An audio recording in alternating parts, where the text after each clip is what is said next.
Hujambo na karibu mtazamaji wa Zone Media. Mkuu wa majeshi ya Irani Jenerali Abdulrahim Mousavi ametoa tamko zito linaloashiria mashambulizi makubwa dhidi ya Israel, akiwataka wakazi wa miji ya Tel Aviv na Haifa kuondoka mara moja ili kuokoa maisha yao.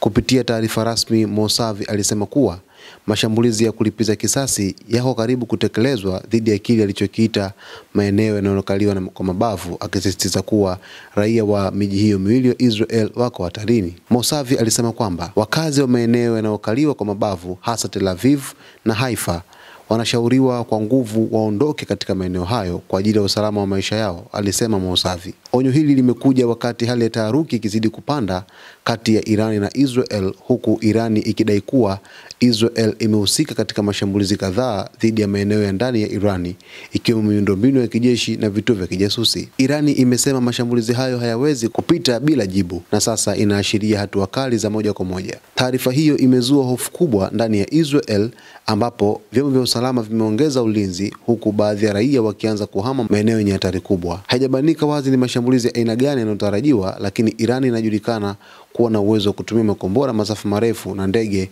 zisizo na rubani katika vita. Wachambuzi wa masuala ya ulinzi wanasema huenda Irani ikafanya mashambulizi ya kisasa na yenye athari kubwa kwa lengo la kulipiza kisasi na kuonyesha uwezo wake wa kijeshi. Pia onyo la Jenerali Mousavi linatazamwa kama sehemu ya vita ya kisaikolojia dhidi ya Israel, lakini pia ni tahadhari inayoweza kuwa na matokeo halisi ya kijeshi katika muda mfupi.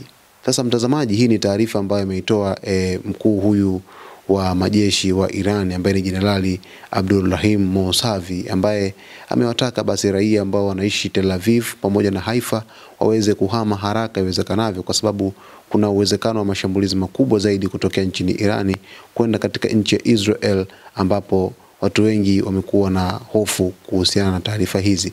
Sasa mtazamaji, ili kuweza kupata taarifa zote hizi kwa kile ambacho kitaendelea pale Mashariki ya Kati, basi salia nasi kila siku kwa kusubscribe channel yetu, kulike video zetu, kucomment pamoja na kushare. Na mimi ni Victor Moshi.